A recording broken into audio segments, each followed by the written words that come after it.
Oo, kaya pala. Dahan tayo. May truck pala sa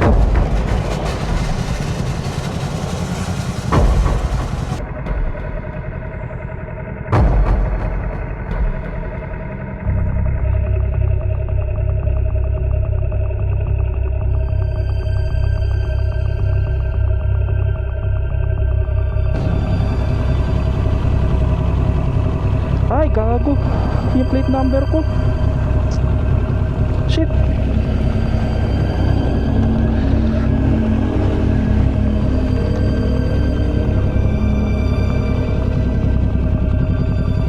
Gago. Shit.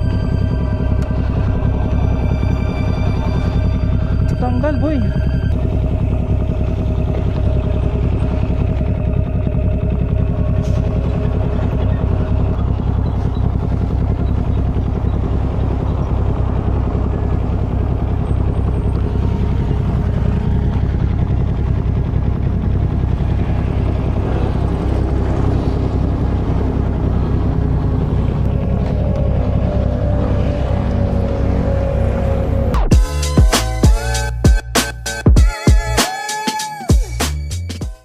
So what is up mga ka-ride ones? So update lang dito sa motor natin ano.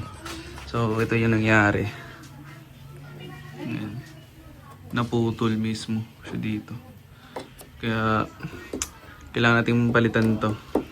Buti meron tayong spare dito na tail tidy. So try lang natin kung ubra yung bracket nito dito sa dati niya. Ayan, bali ito. Tsaka ito. Try natin. So, hindi ko pa siya talagang nalinis ano.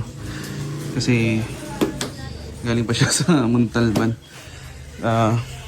Winash lang natin siya ng mabilis sa pressure washer para mawala lang yung mga ano niya, ali-alikabok. Ayun. So, try lang natin kung uubra itong tatanggalin natin to. Tsaka ito. Try natin kung swak para hindi na tayo magtanggal ito ng buo. Okay? So, update sa plate natin. Mga ka-ride ones, okay na. Nagawa natin ng paraan. Ayan, kinabit natin to. Bali, dito siya galing oh. Ayan, ito kasi yung distance nito sa rear fender is medyo mahaba ano. Kaya ginawa natin ng paraan para maibalik na yung dating ano niya. Mas sexy kasi tingnan pag ganito eh.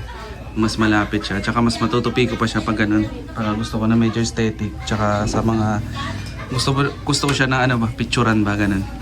Medyo aesthetic siya tingnan. Pero huwag niyong gagawin na nakatupi yan lagi. Kasi pagka na-checkpoint kayo, baka ma-fine kayo ng LTO. Lalo pag LTO nakadali sa inyo. So ito yung luma natin na ano.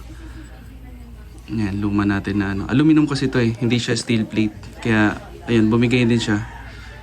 Ayun o.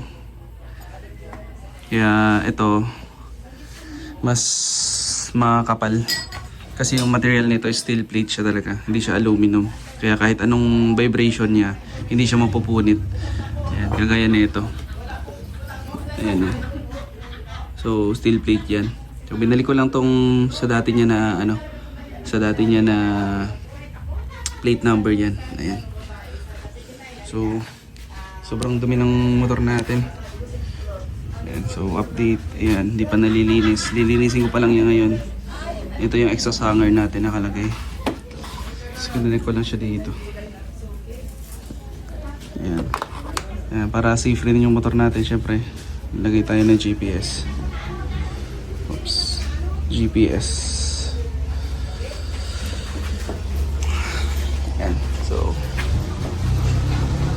pasensya na kayo, medyo messy yung ano natin, yung garahe natin. Kasi nakasiksik lang siya dito eh. May 4 wheels kasi na naka, ano dito, para secure lang yung motor. So, current mileage natin ay 25,000 na. Yan. Pero sulit pa rin yan. Kailangan ko lang linisin or i-detail tong motor. Sobrang dumi. So, advice ko lang pala sa mga gusto magpa-tail tidy ng motor. Piliin nyo yung steel plate na ganito.